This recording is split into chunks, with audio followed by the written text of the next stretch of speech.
On this episode of the John 1911 podcast, LPVOs for hunting, Mac's Instagram gets whacked, the Democratic Clown Show, and the Manurhin candidate.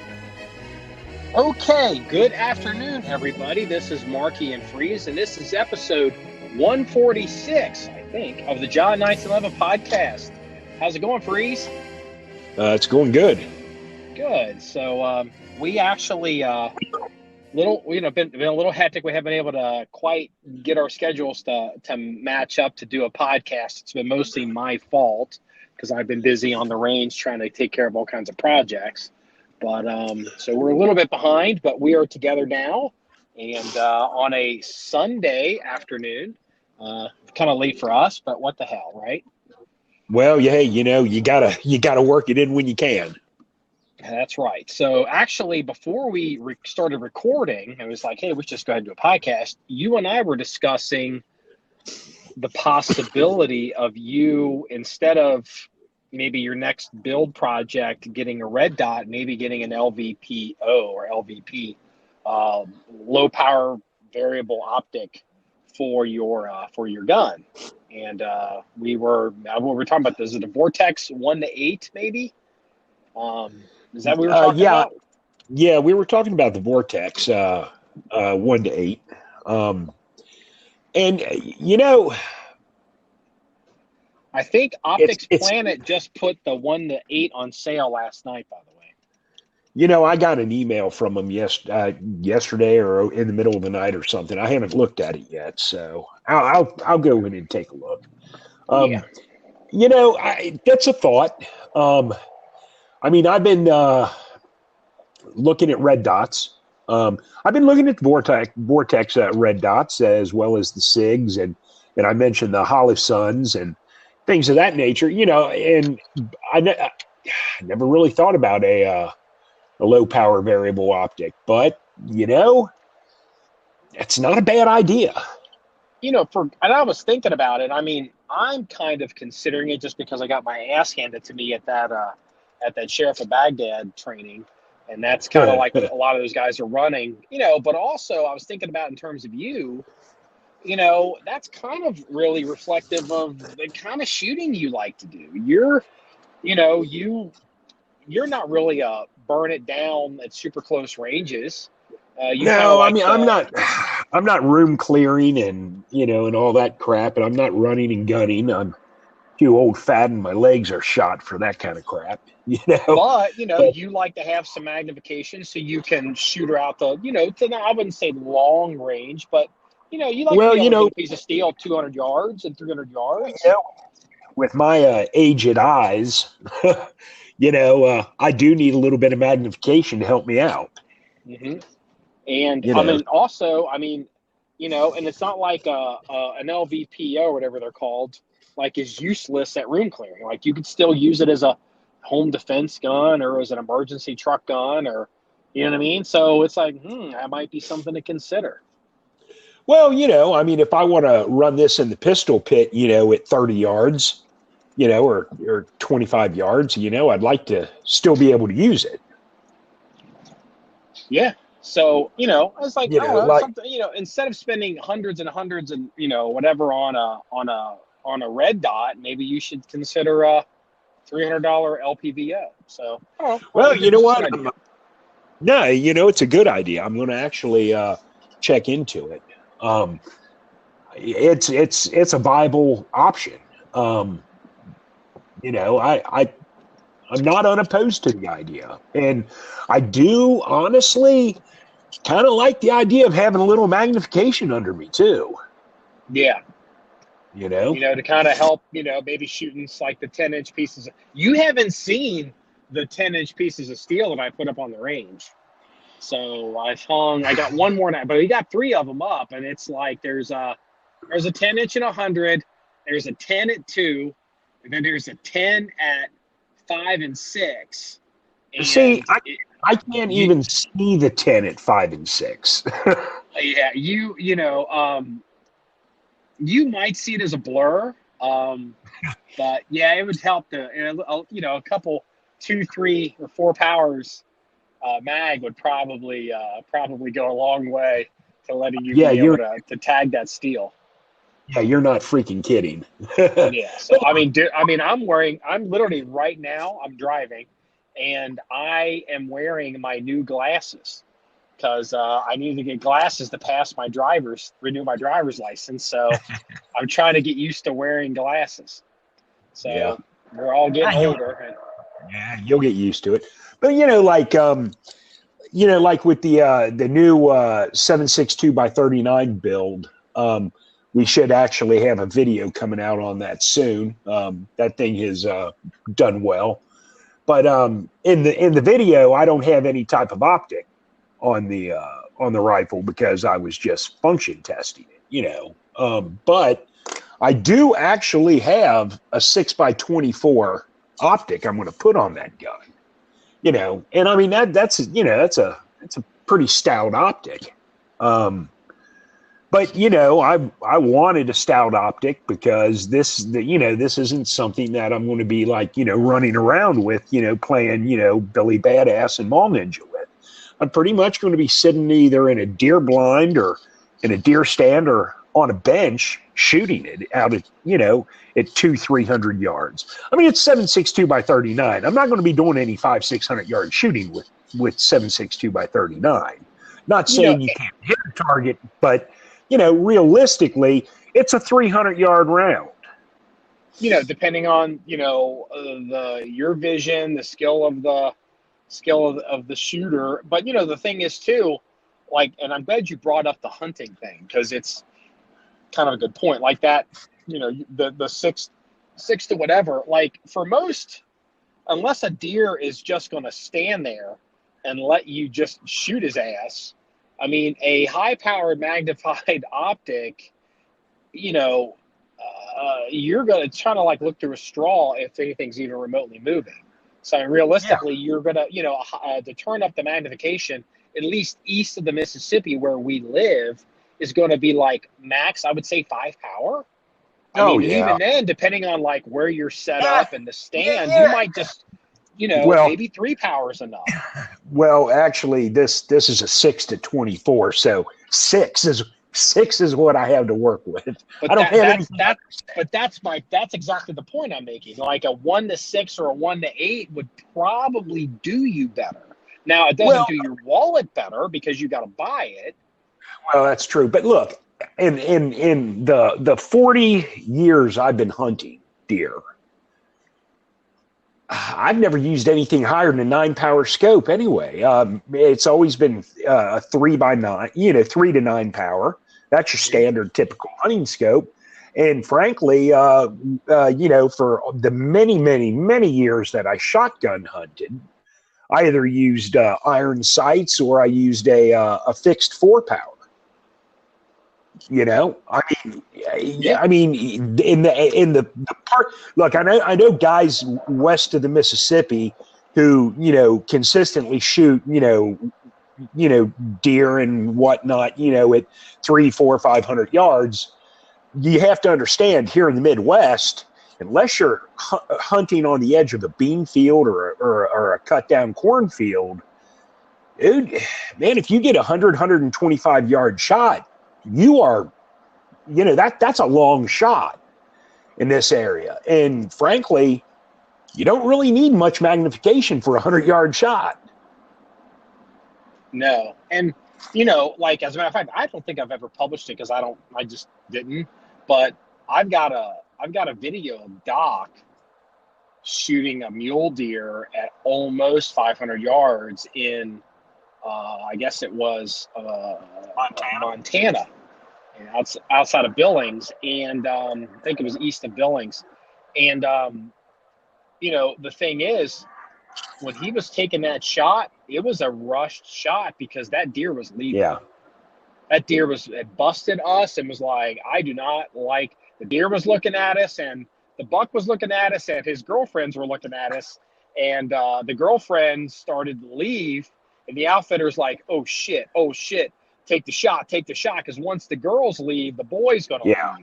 And he literally had to set up and take that shot at 500 yards, and it was I mean, it was no time. It wasn't like, oh yeah, this is just like set up on a bench. I mean, it was, you have 5 seconds to take the shot. 1,000, 1,000, 1,000, because it was like no joke. Whereas on this side of the Mississippi, I mean, I'm not saying deer aren't skittish, but they're just not that. I mean, the deer here, you can get relatively close to a deer here, and it's not a big deal. And a lot of that has to do with the population. The deer in our area around where, we hunt around here, the population density is high, and the deer are used to seeing people. They're used to smelling smoke from a fireplace. They're used to smelling garbage. They're, you go out west where you got the wide open plains and the population is a little sparser. The deer are a little bit more skittish out there. They're not used to, they just the deer here. Again, deer can be skittish. I'm not saying they're not, but they're just, the deer around here are used to a lot of sights, sounds, and smells that a lot of deer out west are not used to. Yeah, the best way I can describe it is, not that I'm like, Elmer, I'm not that I'm like, I don't know, some great big hunter, but 100 yards or 150 yards west of the Mississippi, like every 150, 200 yards is like a different universe. Like 200 yards away, because it's over the next little hill or around the next bend, isn't of concern because you're out of sight. You're out of sight of a lot of stuff. You know what I mean? Like deer can't see 250 yards because they don't have an environment to see 250 yards. Yes.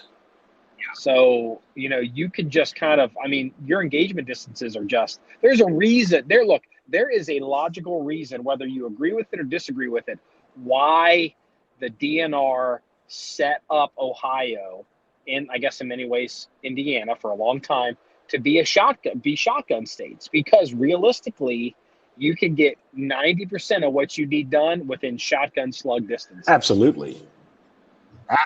It's the environment. So like a 3-9, like a 9 power around here to shoot a deer, dude, that's a lot. 9 power is probably almost unusable.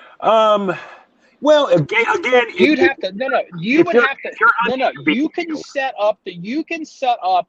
Look, that's the problem when I make the statement like that, because everybody will think of some situation where they set up to use a 9 power. But if you crawl into a deer stand and you set your scope on 9 power and some deer goes running, even moderately trotting by, you're done.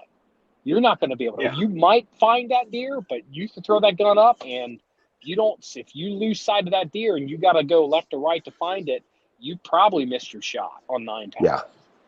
It's too much. So and again, maybe a 1 to 8 for you makes some sense. For many years, I used a fixed 4 power with on my shotgun, and I used a side saddle mount, so I had so I could drop down below the scope and use my irons, because where I hunted for years in Indiana, you could be up in your deer stand and a deer could literally walk right underneath your deer stand. Yeah. So maybe instead of, maybe split the difference here. Maybe a low power variable I think a low power variable for you, the more I think about it, the more educated I become on them. I'm like, especially for you, for the kind of shooting you do, and like you're a hunter, I think it makes a lot of sense. Because it's a true 1 or a 1.1. You can still functionally use it as a home defense gun. Yeah. Yeah. And you can shoot across a cornfield with it. Yeah. I don't know. I think it's interesting. Yeah, it is interesting. I'm going to really look into it. I think that might be the route I end up going.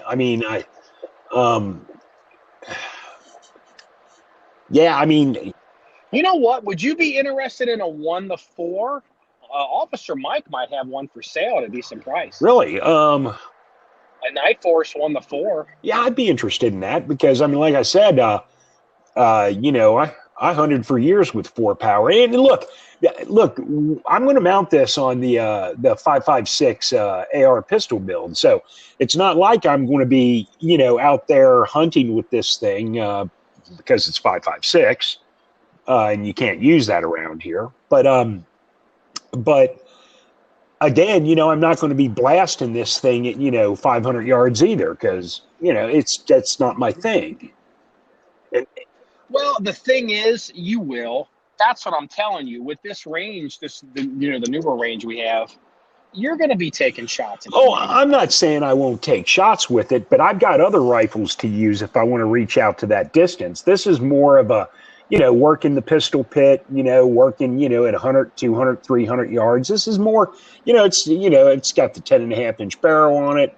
I might even suppress this thing. Actually, I probably will, which is something we need to talk about later. But yeah, we'll do that off pod.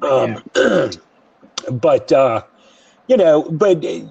I think the low power variable is a way to go. Talk to Officer Mike about his 1-4 and see what he wants for it. I might be interested in that. Okay, he is indisposed this week. That's fine. No, I'm not going to talk about his business, but I will communicate with him when he's no longer indisposed, and we'll get it figured out. Now, actually, I wanted to bring this up because I guess some industry news. I saw this last night. Yep. I call him Mac. Yeah. What's his name? Military Arms Channel guy. I don't know his real name. So anyway, people who know who I'm talking about, Mac, he has an Instagram. I guess he has 2 Instagram channels, and I guess his main Instagram channel got nuked by Instagram. Yeah, sometime over the past recent day or days. So they're all hooting and hollering, and it's just like, sure they are. I mean, and it's like, I mean, it's one of those things where it's like I feel bad for them. And look, they're obviously bigger than we are and much more successful, however you would want to say that. But, I also feel like we're kind of set up if Facebook nukes us or Instagram nukes us. It's like, whatever, we have the website. I'll just fire up another one. Like, I legitimately almost shut off the Facebook page about a month ago. I almost was like, I'm just going to turn this shit off. Yeah. It's like, why? I mean, it's just like, why? Like, why should I give traffic to these people? Like if you are listening or a consumer of our social media, and you have the you can choose to consume it in different places. And you were to ask me where I would prefer you consume it, I would say the website, john911.com. There's a reason why when you watch a video or you read an article of ours, at the very last thing you will see in the credits will be not, hey, go to our Facebook page, or hey, here's our Instagram. It's john1911.com. Yeah. That's why we are john1911.com. Yes. John, this is, it's to the point where we are such john1911.com.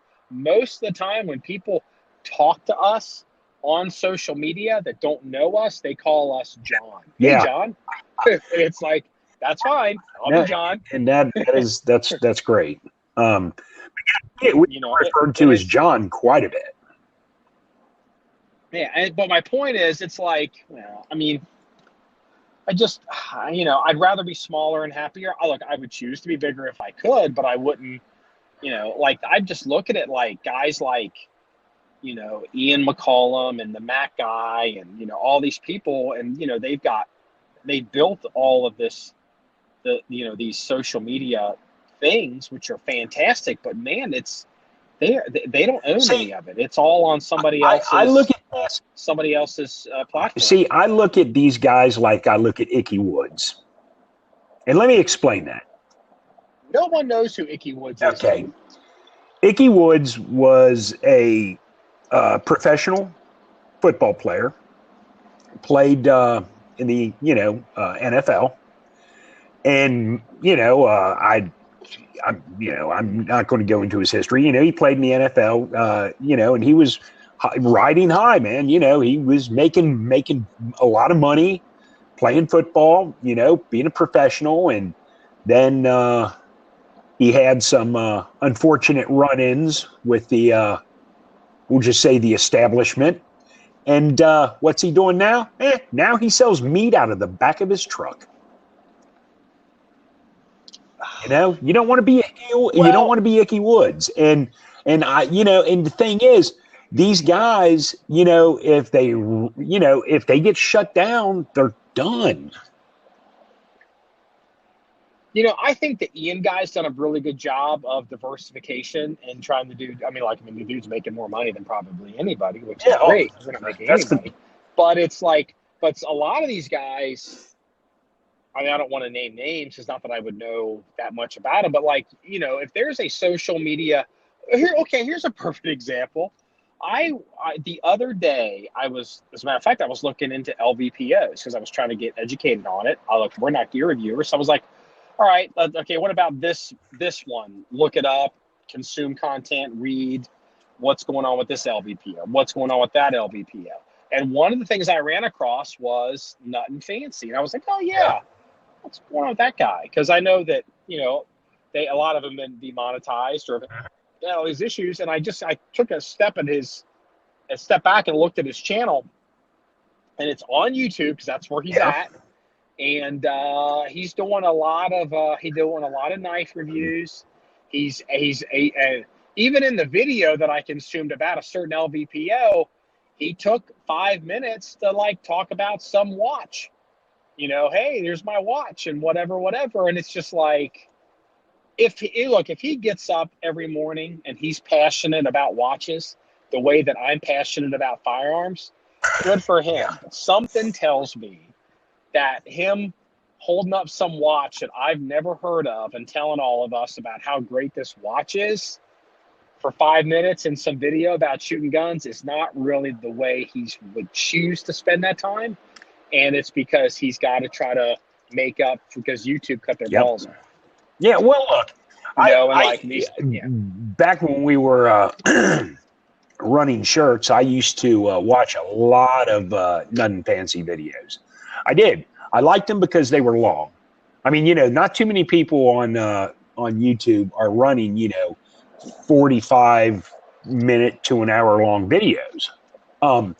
And I like that because I never watched them. I listened to them, but I'd have, the laptop queued up while I was working, and I listened to him and I found his content interesting. I like the guy. I don't know him, but he seems personable. I liked his videos, but let's face it, he's into motorcycles, he's into guns, he's into a lot of things, but I only listen to the gun videos because I don't give two shits about crotch rockets and dirt bikes. And I don't give two shits about survival fanny packs and knives. I don't care. Yeah. And I don't care to listen to an hour-long YouTube video about it. I don't care about listening to a YouTube video where he features his watch and his new butterfly knife and his gemstone-studded jockstrap. I just don't fucking care. But if that's what he has to do to stay monetized, then awesome, good for him. As long as he's getting the views and he's still being monetized and he's still making money, great for Nut and Fancy. My hat's off to him. I can't do that. I can't do it. I just don't care enough to do it. Of course, it also helps that we're not monetized and making money off of it either. So. Yeah, we have a different model that will become more apparent to people later. But it's just it's like, oh, someone else got whacked, and it's like my dream is. Let me get through this crazy road I'm driving on, making a lot of noise. My dream is that eventually some of these social media platforms will get right sized, and what I mean, I don't know how that would actually manifest itself because you really can't predict the future. But there's going to come a point where possibly maybe people stop using these things, or maybe social media websites are no longer, maybe individual websites with RSS feeds come back in style. And, I'm kind of hoping that it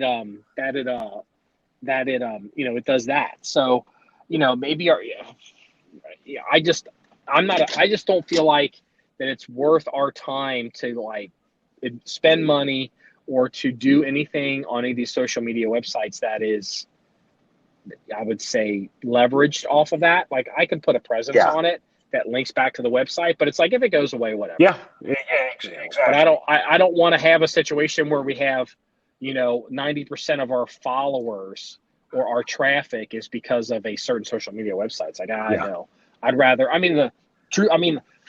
if the only people out there that I think really have it right is the Firearms blog. Yeah. I don't know anything about the Firearms blog. I don't know who runs it. I don't know what their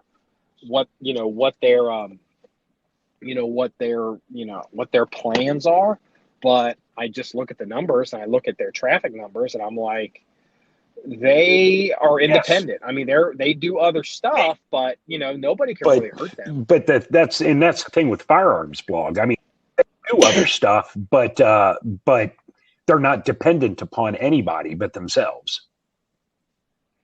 So I just wonder. Like, well, I guess I got to give Mac some credit because he did start that full 30 thing. And I think what a lot of people figured out, the full 30 and like Pornhub and all these other places, is a lot of people on the internet are full of shit. They all talk about how we need a gun-friendly or whatever option, whatever. And the reality is all those assholes are still watching YouTube. Yes, exactly. Okay. Like case in point is that MeWe thing. Everyone, set up a MeWe channel, but no one goes there. I mean, so whatever. I mean, Yeah. So what I do is my threshold, because look, I'm the one that has to admin all this bullshit. And so if something comes up, it's like, hey, you got to check this out. It's like, okay, let me look into it. And I hate to be a dick about it, but my position is if the amount of work I have to spend to admin it and upload to it and maintain it doesn't correspond to the amount of traffic it generates on day one, I drop it immediately. Yeah. There's all these different, they've all kind of like, I forgot them all, which everyone else has too. Like, wasn't there like a Utah Gunworks or something, a video place? And yeah, I don't know. I don't know if they're. Yeah, there were a whole bunch. There were a whole bunch of these alternatives to Full 30 in YouTube, and we would all get the emails, and it was just like whatever. It's just all bullshit. Because the truth is, all the gun people that say that they're going to do all this and do all that, and they're not going to do this, they're not going to do that, they're all full of shit. They're also the ones that are like, oh, I don't use PayPal, blah blah blah, but yeah, you do.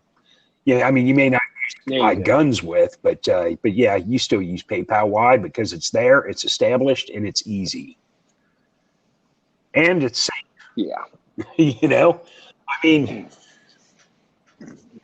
Hey, speaking of communist business endeavors, I want to mention this just because I want to get some politics in. Do you know who I think the biggest loser of the 2020 presidential campaign is going to be this week? At least for forever, but this week it's become apparent.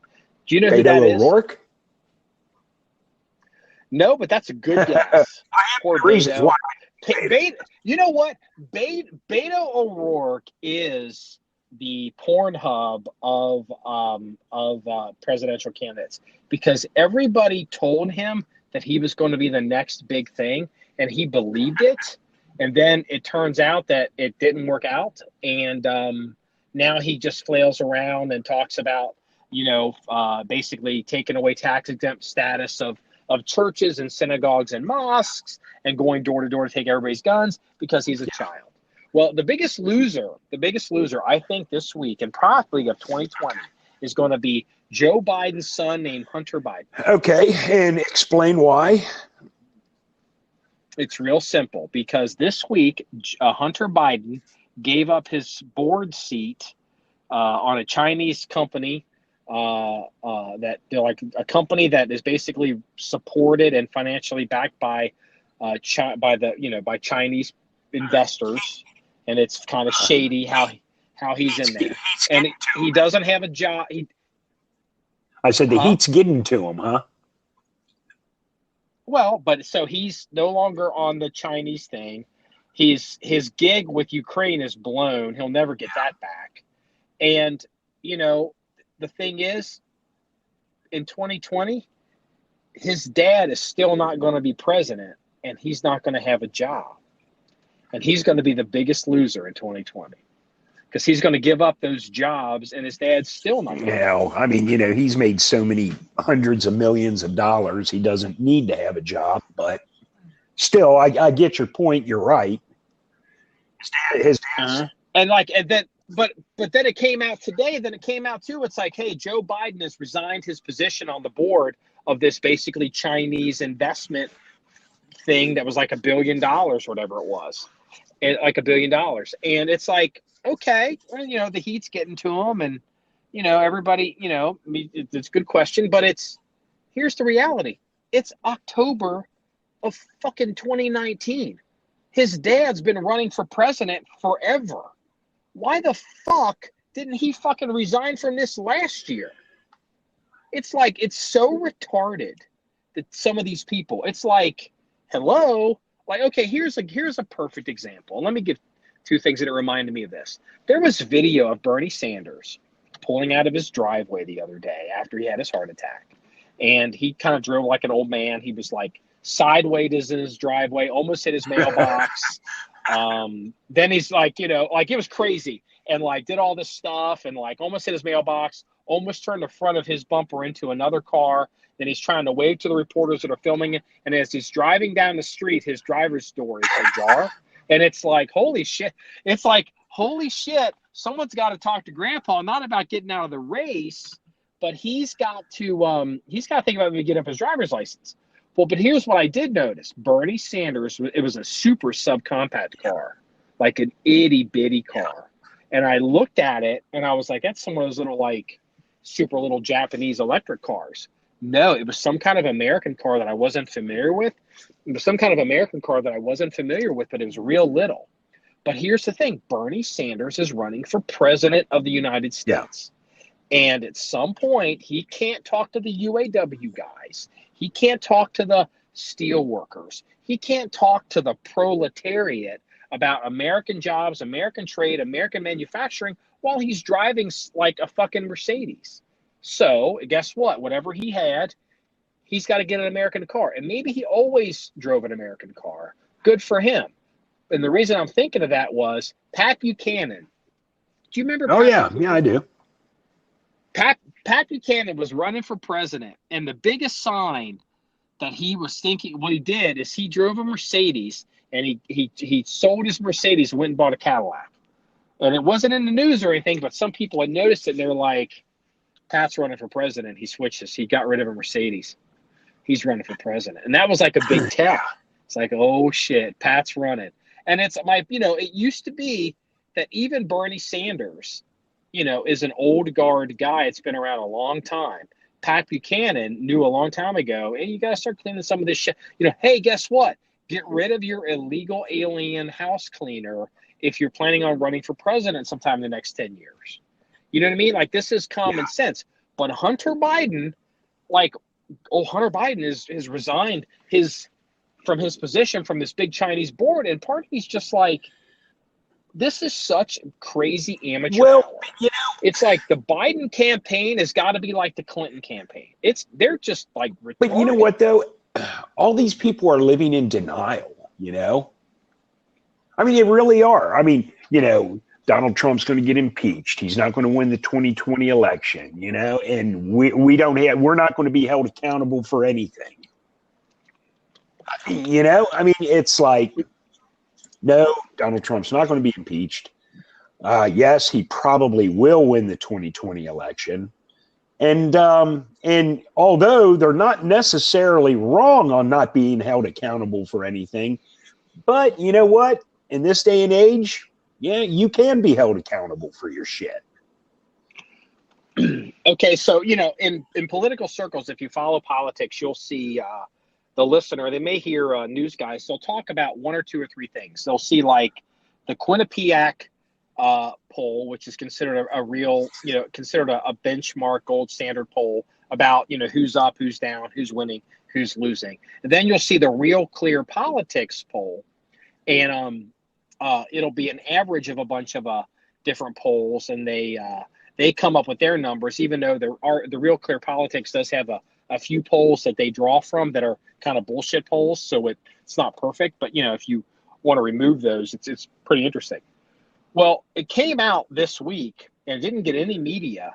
There's another poll out there that thinks Donald Trump is going to win in 2020, and that poll is known as the Communist Chinese Party, because they came out this week and said, okay, we are going to give you a partial trade agreement on American food if you don't raise tariffs on this other stuff next week. Because they decided, they're like, why should we take the hit on these tariffs, him increasing tariffs again next week, when we know he's still going to be here in January 2021? And they're like, we should just go ahead and start mitigating the damage now. And they came out and they called it a skinny deal. And, Trump has a little signing ceremony. The vice premier came over and they agreed to buy some American food products, farmer stuff. And we agreed not to raise tariffs on a bunch of their shit this week. And it's like, it was not reported in the media as China thinks Trump's going to win, but that's sure as fuck what it actually means. Is they were looking at the news cycle and they were like, "Ooh, the Democrats going to take Trump out. Ooh, there's all these scandals. Ooh, whatever." And Trump is bam, bam, bam, knocking this stuff down, and people can see the writing on the wall. Even if they quote impeach unquote the process of Trump, they're not going to remove him, and he's not going to. Unless something crazy happens, he's probably not going to lose re-election. And the Chinese are like, he's going to win. He's not going anywhere. We're going to have to start dealing with him. And that's exactly what happened. So here's my political analysis of the episode. Well, it just pisses me off that nobody talks about it in terms of what China thinks. Well, yeah, you're right. You're right. No one talks about it. Yeah, it's not like, hey, China thinks Trump's going to win. But here's the thing: if it was Barack Obama, they'd be like, China thinks that Obama's going to win. That's exactly how. Yeah, you're absolutely right there. 100% correct on that. Mm-hmm. Yeah, it's what happened this week between Trump and China is not settling the trade war. It's acknowledging that he's going to be here in 2021, and they decided it was cheaper to make a deal on this than it was to lose all that money for the next couple of years. Just have to make the deal anyway. Well, look, here's the thing. It's the smart play for the Chinese because, okay, they figure, well, if he's going to be here in 2021, let's go ahead and get this deal working, and whatnot. But let's say for some quirky reason he doesn't win and he's not there in 2021, well, the Democrats will be in control. More importantly, socialists will be in control. And the Chinese can just say, hey, fuck you, and take it all back. Mm-hmm. And the Democrats I can circle back to Biden and Hunter Biden. Joe Biden and Hunter. It's come out all this shit with Hunter and the Chinese, and you and I have heard these rumors. I've never followed them that much, but I knew there was something going on with Hunter Biden in China, and we knew this happened during the Obama administration. But it's like we're all so much shit going on. But the thing is, it's like and what was it, a few months ago, I remember Joe Biden was, the trade war was really kicking off. And Biden, I don't even know if Biden actually had declared yet. It might have been last year. But he was speaking somewhere, and he does his extemporaneous type of off-the-cuff thing that he does, but he just isn't good at like Trump is. And he starts going, man, China's not a problem. China's not the enemy here. They're not a foe. They're not a competitor. China's not this. China's not that. And it's like, here we are, like a year later. Oh, by the way, the Chinese paid off your son. It's like, oh, yeah, these election campaign ads for 2020, once the Democrats go through their nomination process, are going to be like off the fucking chain. Yeah. If Biden gets it, it's going to be off the chain. If Elizabeth Warren gets it, it's going to be off the chain. Here's another one just to prove a point. Like Trump makes a decision, no matter what Trump decides, the Democrats are against it. Like all of a sudden now, like everybody's got amnesia. Like the Democrats gave two shits about the Kurds, first of all. And it's like anything Trump does is somehow it's, Trump's just doing it to help Putin because it's going to, Trump is Putin's puppet. Okay, that's interesting. Well, here's a point. If this is true, how come Elizabeth Warren, who wants to decimate fracking in this country and raise oil prices, isn't a lackey to Putin? Because that's exactly what Putin needs. Russia is an oil economy. Yeah. It's like, wait a minute. Now, hold on. Who does that help? If you get rid of fracking, that helps the Saudis, that helps the Russians, that helps the Iranians, that helps the Venezuelans. Nobody says dick about her and her fucking mouth when she starts running down fracking. I'm going to ban fracking on day one through executive order. No one goes, oh, she's a Putin puppet. Well, no, of course not. I'm just curious, just wondering. No, I mean, maybe it's because I'm a businessman and I follow the money. See, but the truth is, none of these freaking Democrats that are in politics believe that Trump is Putin's puppet. No, they say it because they know that the average Democrat out there is a moron, and they're just going to follow whatever CNN and MSNBC says. And if they say it, MSNBC and CNN will pick it up and run with it. But look, do you really think Joe Biden thinks Donald Trump's a Putin lackey? No, he doesn't. No. He knows better. No. But he'll say it.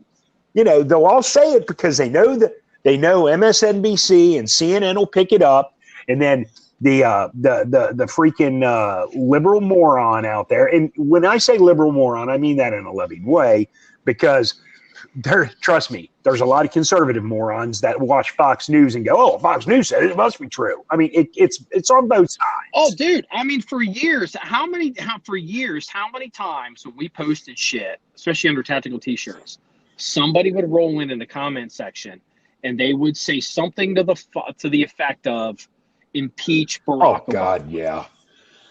Daily. Like we had people making comments about impeaching Barack Obama in the summer of 2015. I know. And it's just like, really, you stupid fucking moron.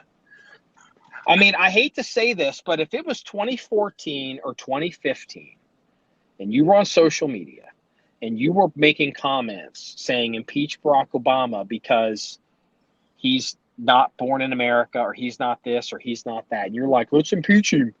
I mean, I hate to say this. I mean, I do, and I'm sorry, but you actually are stupid.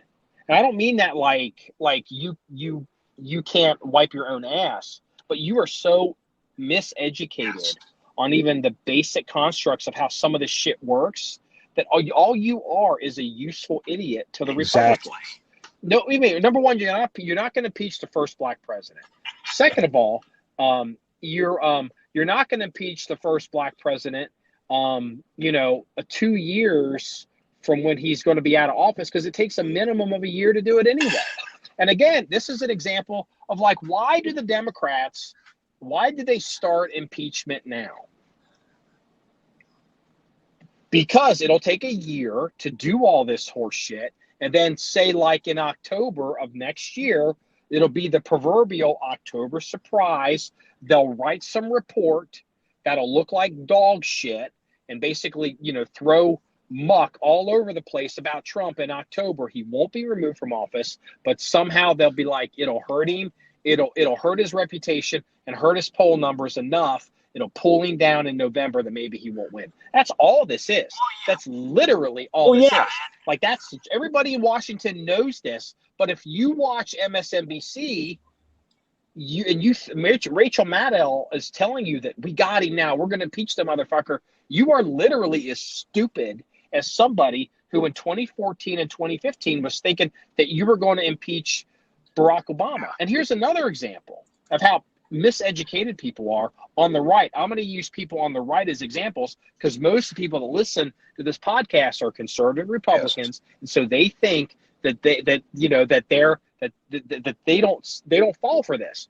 If you thought Barack Obama, let me back this one up.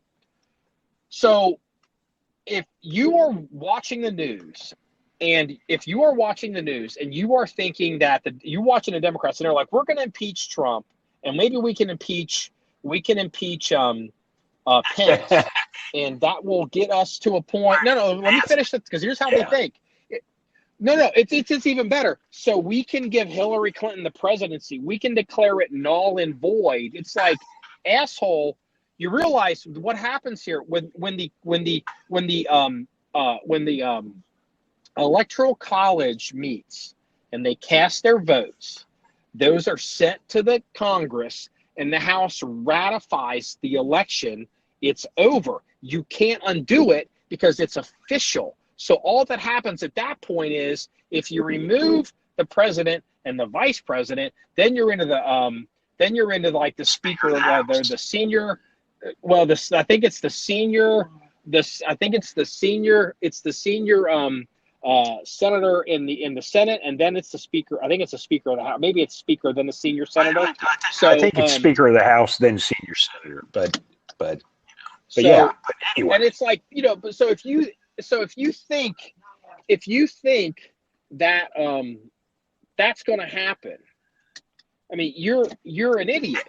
But it's like, you're no different than the people that thought that you could impeach Barack Obama, remove him from office, but then somehow every law that he signed was somehow going to be declared null and void. Yeah, I mean, like that somehow we're going to go, we're just going to, none of this counts. It's like, no, it does count. The election's over. The laws are signed. If you're going to, you can't undo this. You can overturn them individually. Yes. If you go through the proper processes, but you can't negate what's already been certified.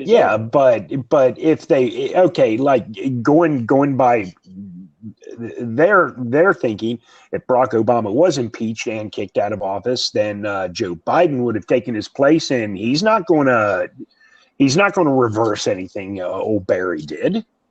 I mean, well, no, there were people, but there were people going around that were Republicans that were actually thought that if you could remove it was the fruit of the poison tree argument that a lot of them tried to do. Basically, the idea like if we could remove Obama, then that would declare null and void everything that he did. So we don't have to overturn it. It just goes away because he's like every law. Like there were people saying every law that Obama signed isn't valid because he was born in Kenya.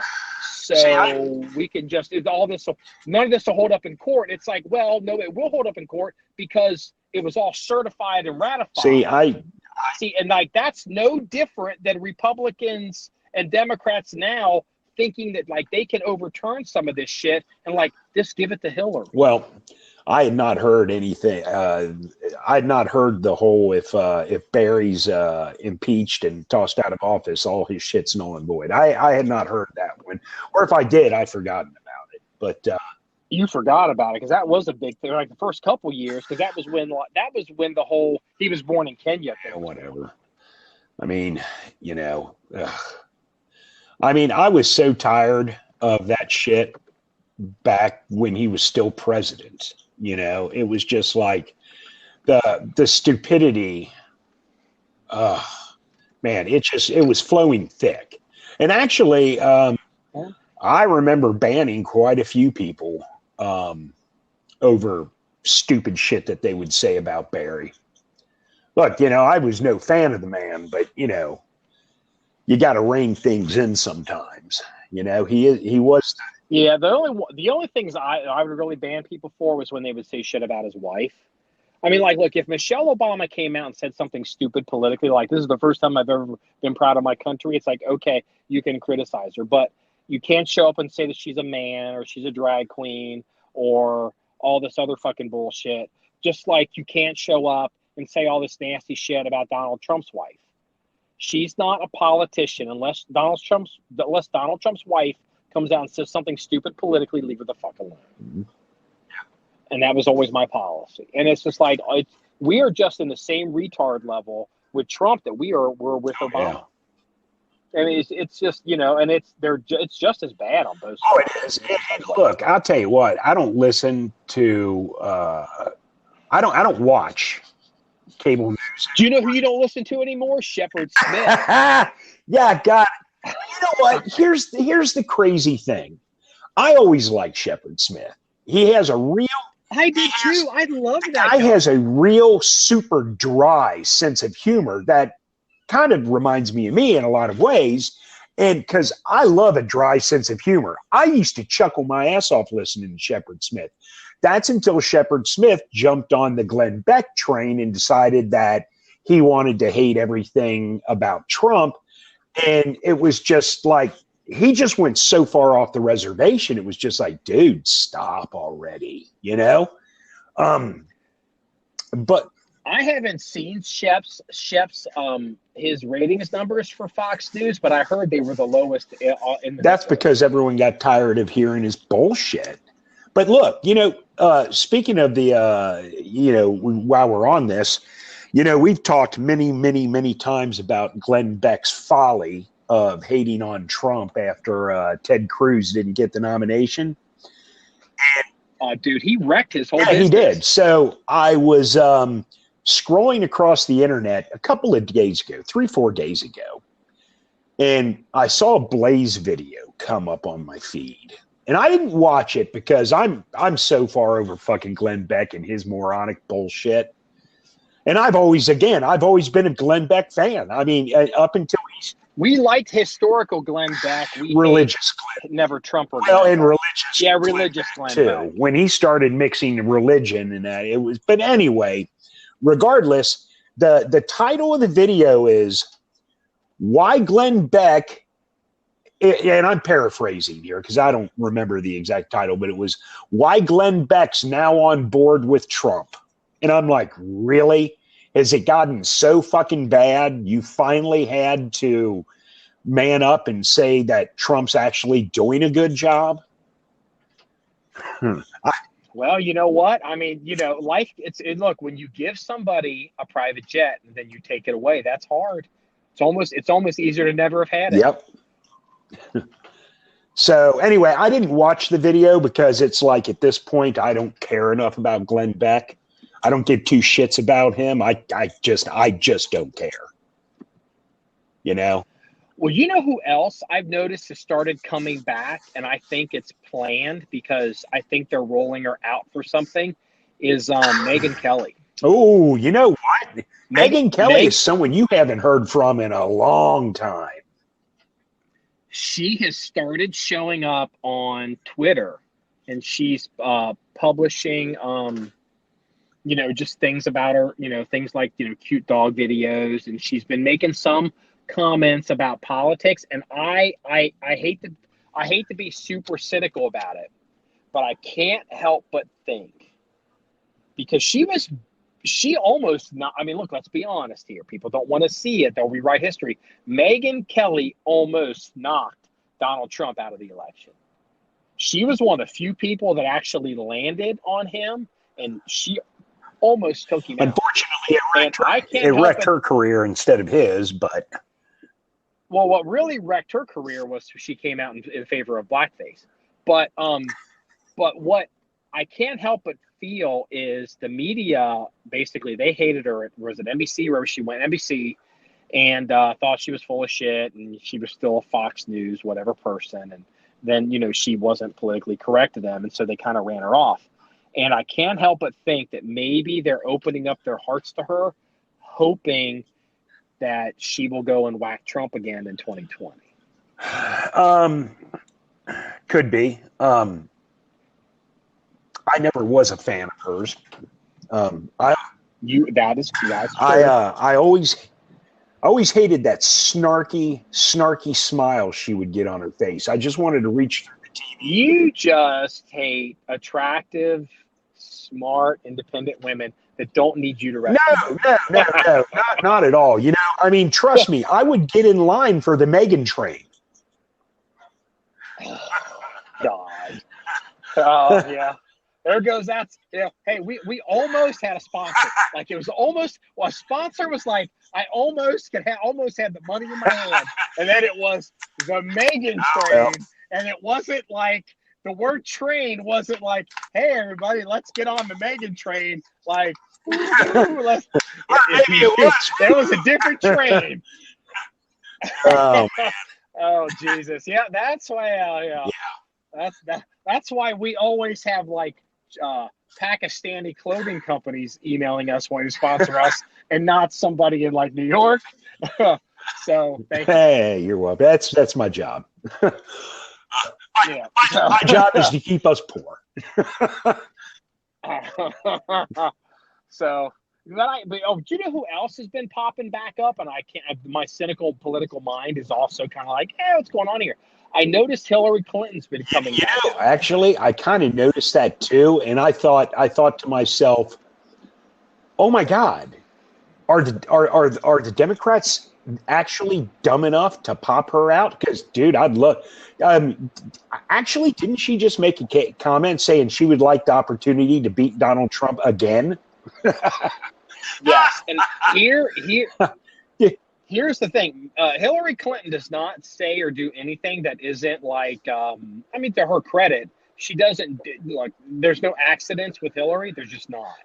And here's what I do know. Unless you have dirt on her. I guess I walked into that one. So, but hold on. Here's what I do know about Hillary Clinton. And I do know this is happening. This is happening in the Democratic Party. So, okay, so everyone knows Biden's in trouble. Yes. The number, it's like, Biden is, there's problems here. And so what's been happening is there's a lot of big money donors in New York, like the Wall Street type guys. And they felt like they kind of owned Hillary. Like Hillary's not going to like basically confiscate all their shit and raise capital gains of 70% and basically make a total proletariat war between the haves and the have-nots, where she may say rich and poor, but she's not gonna create a war. She works with the big money people. She doesn't try to string them up on the tallest tree. Whereas like AOC and Elizabeth Warren, they are true socialist communists. Yes. So they're freaking out because they're looking at the numbers and they know Biden's in trouble. And they are freaking out that Warren actually could get the nomination. And Warren's been trying to go around and talk to them and be like, look, I'm from the Northeast. I'm from a lot of big money areas. And I promise you, I'm not going to make you go, but I'm not going to try to take all your shit. I'm just a half communist, not a full communist. And they don't believe her. They don't believe her at all. And I think, and what they're telling Hillary, I don't know this is my theory, that if Biden collapses, be ready. Because Elizabeth Warren can't get it, and you got to run. Because what they've come out and said, after Elizabeth Warren went around and talked to them, they basically said, we don't believe you, and if you get the nomination, we are going to sit out this election. We're not giving any money to the Democratic Party. We're not going to campaign against you, but we are not going to give you any money. We're going to sit this one out. And they're to the point now that they are so nervous, they are telling Hillary, this is my theory, they're telling Hillary, if you run, we're going to give you a fuck ton of money. And I think that's what's going on. Wow. It's interesting. I don't think she stands a snowball's chance in hell of beating Donald Trump. I really don't think she does. But you know what? I don't know. Look, I don't think I don't know. I don't know. I mean, I think I'll say this. I think she has a better chance than Biden does to beat Trump. I think she has a better chance than Warren does. Because look, everybody likes Joe Biden. yeah, Joe Biden's like very personable in real life, and he's real popular in Washington. And he's known as kind of a moron. He runs his fucking mouth nonstop. But the thing is, the Hillary Clinton, all the scandals and the war rooms and the bimbo squad and all of that stuff is all baked into the cake with her. Joe Biden, people are going to be shocked to find out what the fuck comes out with his, just like Hunter Biden in October of 2019 just resigned his board position on this big Chinese fucking company. It's like, this is a clown show. Yeah.